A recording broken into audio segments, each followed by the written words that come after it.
Amém. Ele é bom em todo o tempo todo, 24 horas por dia, 365 dias no ano. E é isso. Gente, que alegria estar aqui para falar com vocês. A galera da igreja que eu amo, a galera que eu amo. Muito bom estar com vocês. Essas músicas todas de hoje falaram muito ao meu coração. Creio que falaram com o de vocês também. E o pessoal tá meio separado, pô. Se vocês puderem juntar um pouquinho mais, ia ser maneiro também. Mas eu vim aqui hoje, gente, falar sobre fé, né? É uma das 3 coisas do nosso tema, né? Fé, esperança e amor. E a gente também tem esse outro nome, né? Os que permanecem, né? Porque lá no texto, né, de 1 Coríntios 13, vai falar, né? E agora, porém, permanecem esses 3: a fé, a esperança e amor. E é maneiro também porque para a gente permanecer, a gente precisa de fé, esperança e amor, né? Então, os que permanecem, será que nós somos os que permanecem? Será que nós estamos entre eles que permanecem, né? Mas pensando nisso tudo, essas coisas de fé, né, o pastor me chamou para falar sobre esse tema, e é meio estranho não, meio doido, né, porque esse foi um ano que eu virei pedindo para Deus assim: pô, Deus, eu preciso de mais fé, aumenta a minha fé, né. Eu não recomendo vocês orarem isso não, mentira.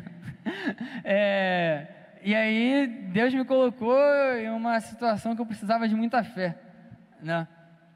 A gente pede e Ele dá, né? Mas às vezes a gente é um pouco mais complicado do que a gente achou que seria, né? E aí, não sei se vocês sabem, alguns de vocês devem saber, eu estou estudando já há um tempo para concurso, né? Para um concurso de engenharia militar. E esse ano eu fiquei com uma classificação baixa, né? Mas tinha fé de que se Deus quisesse que eu entrasse, eu ia entrar de qualquer jeito. E aí, as coisas foram acontecendo, daqui a pouco eu fui convocado como excedente, né? Eu não estava dentro das vagas. E aí eu fiquei lá, e fiquei lá, e fiquei lá, e fiquei lá. Eu fiquei um mês lá, um mês e pouco. E no final eu não fui chamado, tá ligado? Então, tipo assim, doideira. Foi uma situação sinistra, cara. Foi uma situação que ali eu precisei de muita fé, né? De estar nesse tempo, porque eu estava lá o tempo todo dentro de um lugar que eu queria muito estar, só que eu não estava lá de verdade, porque eu estava esperando, e eu via as coisas acontecendo, eu via as pessoas ao meu redor, já usando a farda e pá, e eu lá de roupinha branca, aí, tipo assim, sei lá, às vezes a gente estava em forma lá, aí passava o capitão e falava assim: não, você não precisa não. Aí eu ficava assim, caraca, aí eu ficava, pô, que situação. E aí foi passando o tempo, sabe? E vindo aquela pancada atrás de pancada, tipo, pô, não tá dando, né? Até que finalmente terminou e eu não consegui entrar e eu saí, tá ligado? E aí foi uma situação muito interessante, porque as pessoas que estavam ao meu redor, elas sempre falavam assim: não, eu tenho fé de que você vai conseguir entrar. Eita. As pessoas que estavam lá falavam assim: não, cara, eu tenho fé de que você vai conseguir entrar, né? E eram pessoas que não eram cristãs. Eu pensando, cara, mas elas têm fé que eu vou entrar? Eu pensando assim, será que minha fé é que eu vou entrar? Será que minha fé está nesse acontecimento? Ou será que minha fé está numa pessoa, né? Será que eu tenho fé de que eu vou entrar? Ou será que eu tenho fé em Deus? E que se Ele quiser que eu entre, eu vou entrar? E se Ele não quiser que eu entre, eu não vou entrar, né?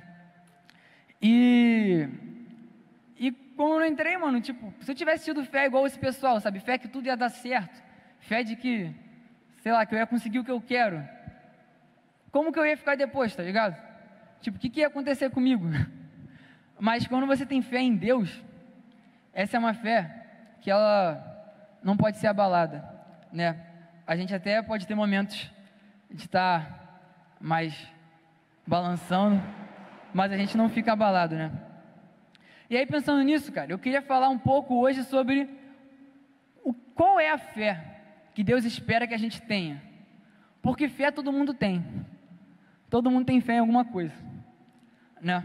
Só que a palavra fala que nós somos salvos por meio da fé. Se fé todo mundo tem, então todo mundo está salvo? Será que é assim? Ou não? Qual é a fé que Deus espera que a gente tenha? Será que é uma fé de que tudo vai dar certo? Será que é uma fé, sei lá, de que no final as coisas vão melhorar? Será que é uma fé que a gente bota o bonezinho fé e a camisa fé? Será que é a fé num Deus que Ele concorda com tudo que a gente pensa? Num Deus que é a nossa imagem e semelhança? Num Deus que só está ali confortando o nosso ego o tempo todo? Será que essa é a fé que Deus quer que a gente tenha? Então, eu queria ler com vocês esse texto de Hebreus 11, que já começou a ser lido hoje aí, né? Eu vou dar uma passada por ele, uma passada maneira. E antes eu queria orar, né? Aí depois a gente lê. Ó Senhor, Deus Criador do céu e da terra, Deus bom, compassivo, misericordioso, poderoso, nós estamos aqui hoje para ouvir mais de Ti. Nós estamos aqui hoje para ver a Sua glória. Nós estamos aqui hoje para conhecer o Seu coração. Se revele a nós. Eu te peço que o Seu Espírito Santo esteja tomando conta dos nossos corações nesse momento e que o Senhor nos revele quem o Senhor é de uma maneira mais profunda nesse dia, para que a nossa fé seja reforçada e que a gente não saia daqui de maneira nenhuma do mesmo jeito como a gente entrou. É isso que eu peço, crendo que eu já recebi, porque essa é a Tua vontade para nós. Em nome de Jesus, amém. Então vamos lá, galera. Hebreus 11, a partir do 1. Diz assim: ora, a fé é a certeza daquilo que esperamos e a prova das coisas que não vemos. Pois foi por meio dela que os antigos receberam bom testemunho. Pela fé, entendemos que o universo foi formado pela palavra de Deus, de modo que aquilo que se vê não foi feito do que é visível. Pela fé, Abel ofereceu a Deus um sacrifício superior ao de Caim. Pela fé, foi reconhecido como justo, quando Deus aprovou as suas ofertas. Embora esteja morto, por meio de sua fé ainda fala. Pela fé, Enoque foi arrebatado de modo que não experimentou a morte, e já não foi encontrado, porque Deus o havia arrebatado. Pois antes de ser arrebatado, recebeu testemunho de que tinha agradado a Deus.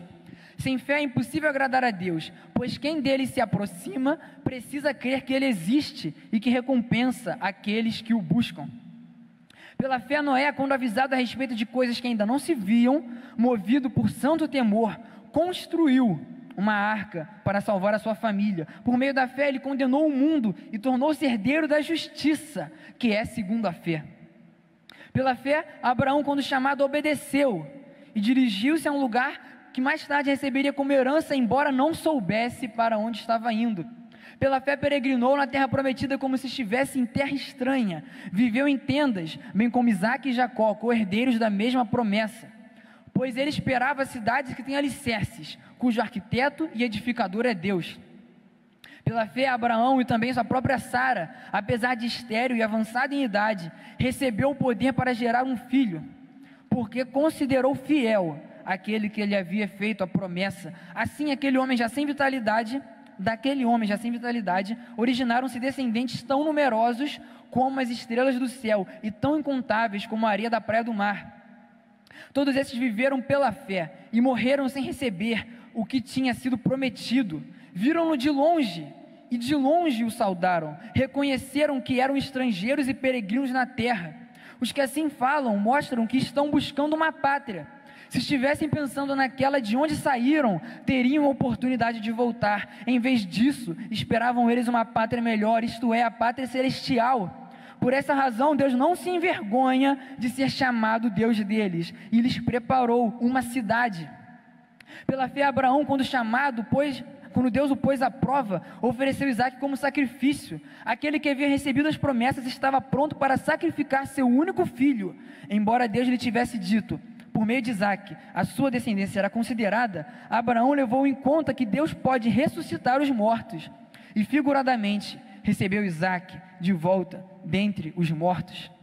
Pela fé, Isaque abençoou Jacó e Esaú com respeito ao futuro deles. Pela fé, Jacó, à beira da morte, abençoou cada um dos filhos de José e adorou a Deus, apoiado na extremidade do seu bordão. Pela fé, José, no fim da vida, fez menção do êxodo dos israelitas do Egito e deu instruções acerca dos próprios ossos. Pela fé, Moisés, recém-nascido, foi escondido durante 3 meses por seus pais, pois estes viram que ele não era uma criança comum e não temeram o decreto do rei. Pela fé, Moisés, já adulto, recusou ser chamado filho da filha do faraó, preferindo ser maltratado com o povo de Deus, a desfrutar os prazeres do pecado durante algum tempo. Por amor de Cristo, considerou sua desonra uma riqueza maior do que os tesouros do Egito, porque contemplava a sua recompensa. Vou parar por aí por enquanto. Cara, esse texto, ele é muito incrível, porque ele vai falar sobre fé.